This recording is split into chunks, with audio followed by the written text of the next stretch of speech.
Look at his last few starts. That's official and unofficial. Last year, he finished tied 45th, made the cut at the Genesis Invitational. Also made the cut at the Masters, but withdrew about halfway through his third round, of course, with a foot injury.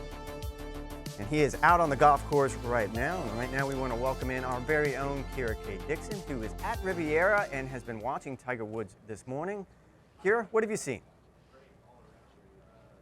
Well, Rex, it's a bit of a new look for Tiger Woods in 2024, as you mentioned. He's out here rocking his Sunday red, and he's also got a new caddy on the bag in 2024. Lance Bennett picking up the bag for Tiger Woods. We know him from the likes of Davis Riley, Matt Kuchar, Sung Jae Im. I spoke with a member of Tiger's team who told me that Lance actually got the call about a few weeks ago and was approached to caddy for Tiger. I ran into him on the green over here at Riviera, and I said, "How's it going?" And he kind of chuckled and said, "Well, I'm in it." So he got to experience the full treatment down on the range as anybody and everybody on the grounds crowded to watch Tiger Woods warm up. So how did the team decide on Lance in the first place? Well, they leaned heavily on Tiger's former caddy, Joe LaCava.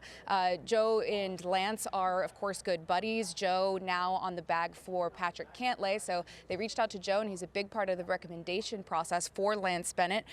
Lance is also currently on the bag of rookie Adrian Dumont de Chassart, who is not in the field this week. So they're looking at potentially doing a couple of events together with Tiger, depending on what he ends up playing this year. But he's going to be balancing that with continuing, at least as of now, to be on the bag of de Chassart. And in terms of the schedule today for Tiger, he came out around 8 a.m., did some putting, went down, did that range session in front of quite the audience, and then I walked with him from the range to 10T and asked him about his schedule. He said that he's going to play the back nine, and then he's got 3 luncheons to host this afternoon, which is the life of the player/tournament host.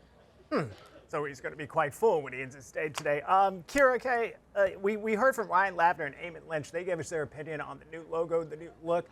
Those guys probably have members-only jackets and stonewashed jeans. They don't really know fashion. You do. You were Miss America.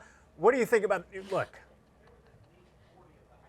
Oh, I love it. I think it looks great. It's got all the really interesting fabric and weaving, and anytime that we can introduce a little bit more fashion into golf, I'm very much in that camp. And his team's got it all on. They've got these nice cashmere sweaters with the tiger. So, if anyone wants to send some my way, I'm very happy to accept any Sunday red.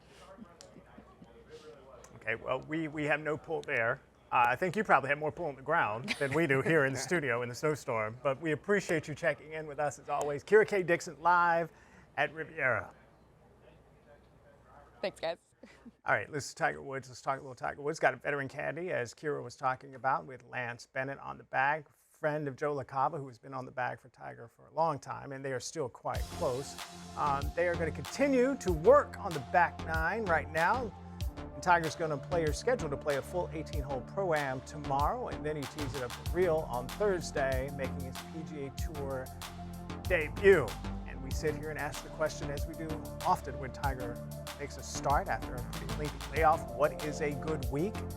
And you think Top 10. Top 10. That is a really good week. Eamon did not like that. He doesn't believe it. Did not believe that.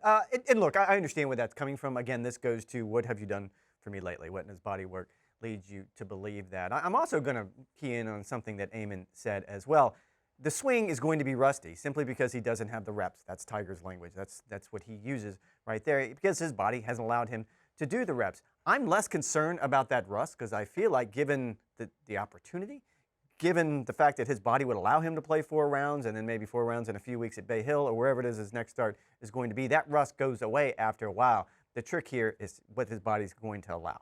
Because I do believe the swing, and we saw this certainly at the Hero and maybe to a certain degree at the PNC, the swing looks really, really good. It's different. It's a little bit more upper body, a little bit more arms. We talked about this yesterday.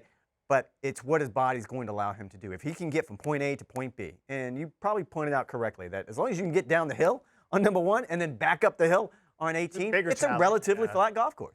Yeah, and people, you and I have followed him since he's had all of his surgeries, but his most recent, the ankle fusion surgery, and I was walking with him during a practice round at the Euro World Challenge. He says, my ankle can't move.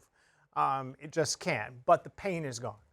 I think what people forget about is his back. His back still is a bit of an issue. That is something that is a pain management thing that he's going to probably have to take care of for the rest of his career. His back is still giving him some issues, not as much as before his spinal fusion surgery, another fusion surgery that he's had on his body, but it still is something that he has to concern about. Everybody's concerned about his leg, and it still is an issue, but it's not as painful as it was prior to this fusion surgery.